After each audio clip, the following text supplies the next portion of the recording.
We start with the first presentation. So first presentation will be by the Professor Shabazz Khan he's a director of the UNESCO Jakarta office, and he will be giving a presentation on the WASH in the COVID-19 era, Asia Pacific regional cases. Thank you. Thank you very much, dear Professor Choi. And we heard excellent remarks from Professor Nam Kong, Vice President of the Korea Water Forum. I'm very grateful for you to invite me to this meeting. I will be able to show you what WASH means in Asia Pacific region, where we stand, and then of course with presentations from other colleagues, it will become very clear where we need to focus more. If I can share my screen and show you some slides very quickly, and I will be within my time. So I will be giving an idea, first of all, that WASH is a basic human right since 2010, water and sanitation. So that's very important. First of all, it's a human right. But unfortunately, the H in WASH is not properly understood. So water and sanitation, we have been emphasizing that, and I will show you some of the progress. But hygiene after coronavirus has become very, very important. So here you see the picture of course, water and sanitation as a human right for everybody in Asia Pacific and in the world. And if we have to realize any of the other human rights, all of the human rights, then water is the key. So this is from the United Nations General Assembly. And with coronavirus, we know if we wash our hands, and even soap and water availability at the right place, right time can save lives.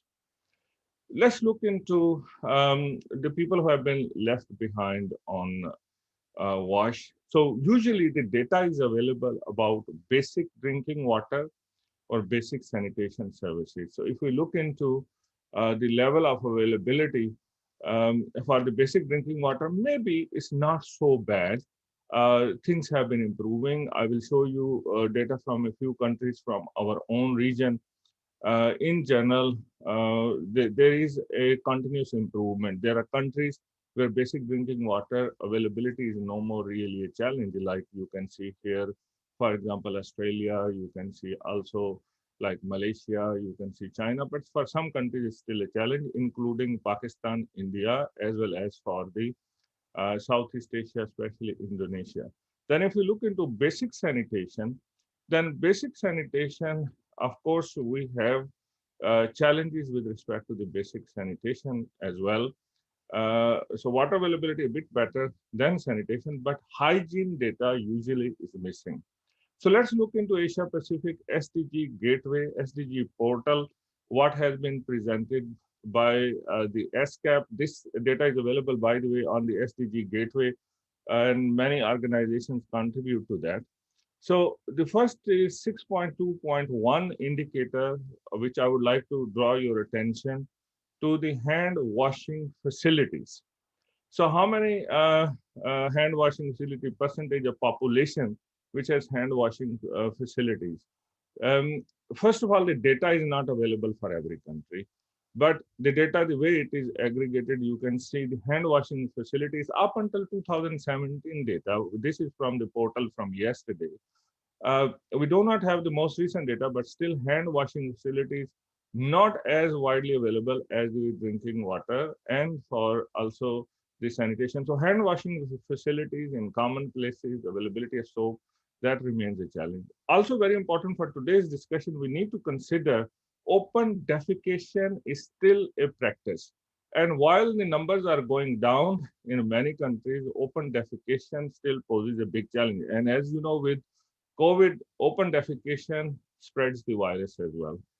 Let me focus on a few countries. I will give you examples on these targets, like the safe drinking water. Let's look into Japan, 100%, no problem. Hand washing facilities, 100%, no problem.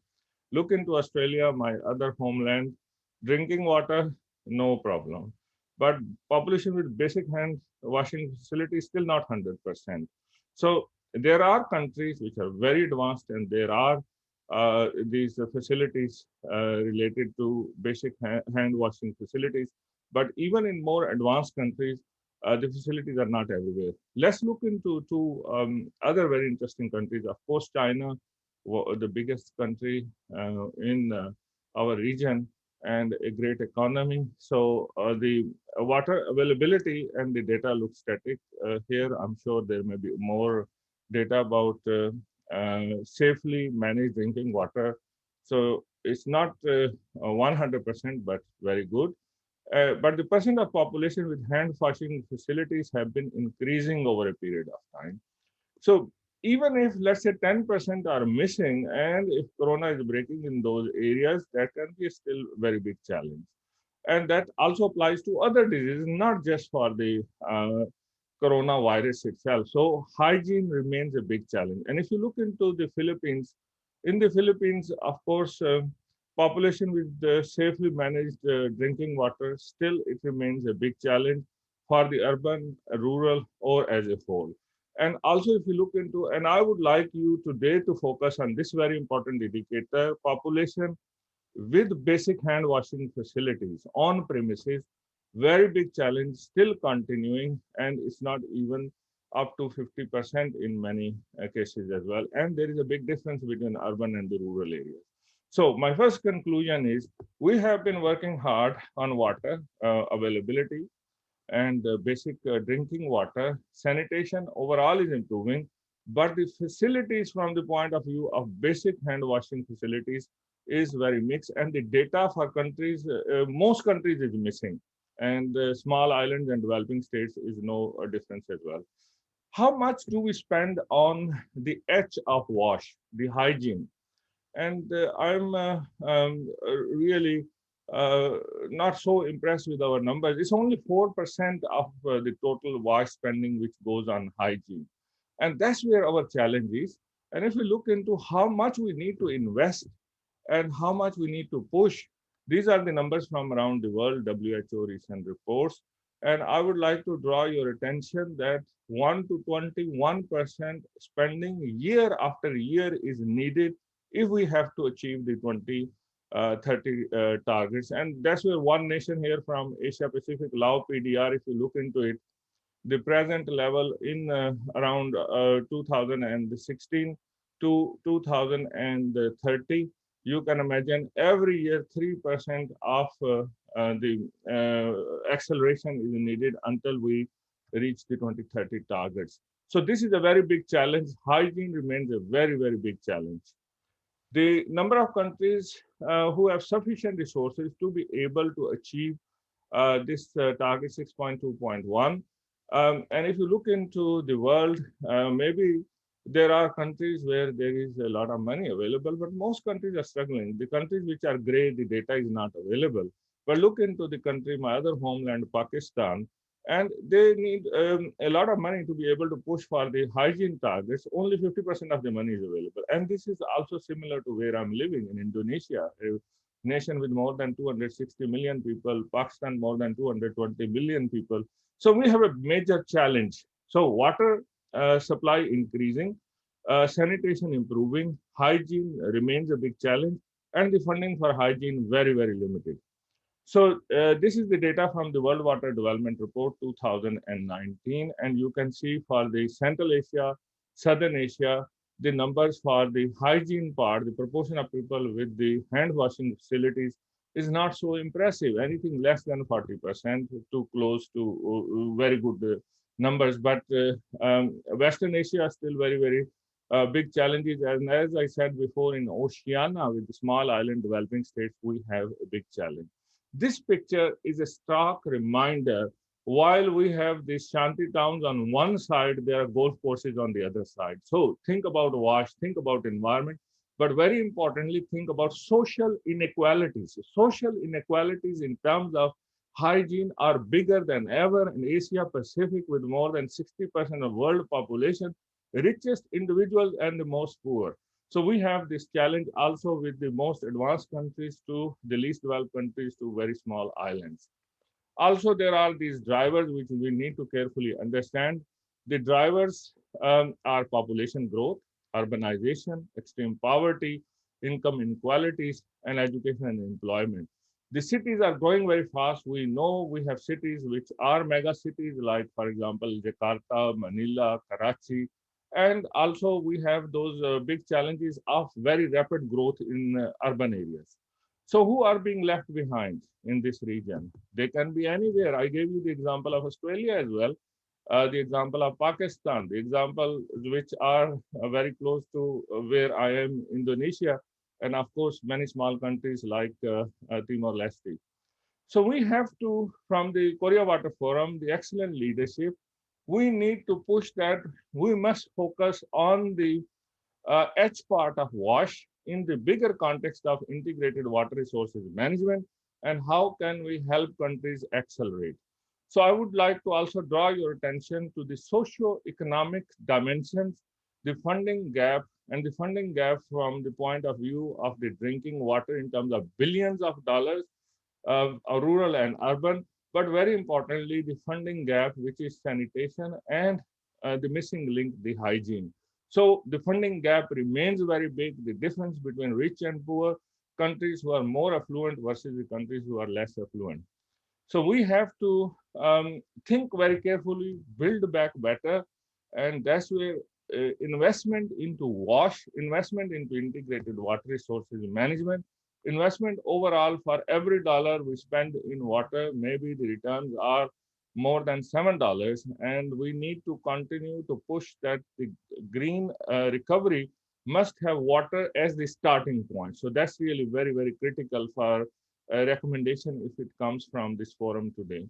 Also, very importantly, we need to think about the H part, the whole wash with the right subsidies, structured tariffs, blended finance, the investment from the governments. Most of the countries don't even have 50% of what is needed to achieve the hygiene targets.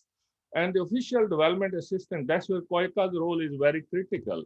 How can we push more for the hygiene part of the wash? And also the public-private partnership, the commercial entities, and the private sector effort towards wash. And the starting point should be the H part of wash. And coming back to the work we are doing in this region under the leadership of Korea, the Asia Water Council, as well as Korea Water Forum, I think we have been emphasizing good governance in terms of the water management, the invisible part of the water cycle. I think good governance, we need to bring the human rights approach. And human rights approach is water, sanitation, and hygiene. If there is no hygiene, there is no health. So I think this is a very important part of our consideration. Let me draw to the conclusion. So my first conclusion, as I mentioned, WASH is part of the basic human rights, but H is missing from the data. H is missing from the investment. And thank you very much for Korea Water Forum to focusing today on WASH.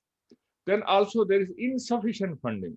The national targets, if they have to be achieved, we need to have continuous investment up to 2030, more than 3% to 21% year on year we need to spend. The SDG target 6.2.1, which is related to hygiene, which is related to making sure there is safety for everyone from the point of view of human health.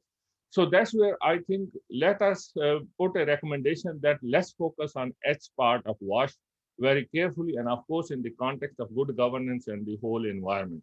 So we need to have safe, affordable, reliable drinking, sanitation, and hygiene is part of the basic human rights. Billions have been left out in the world, and Asia Pacific is a region which has billions by itself. Also, very importantly, we need to tailor our recommendations to the level of the targets and the indicators.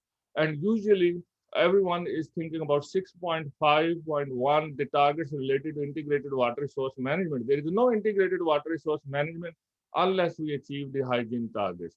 Very importantly, we need to think about disadvantaged people, people living in the slums, where investment into hygiene makes good sense.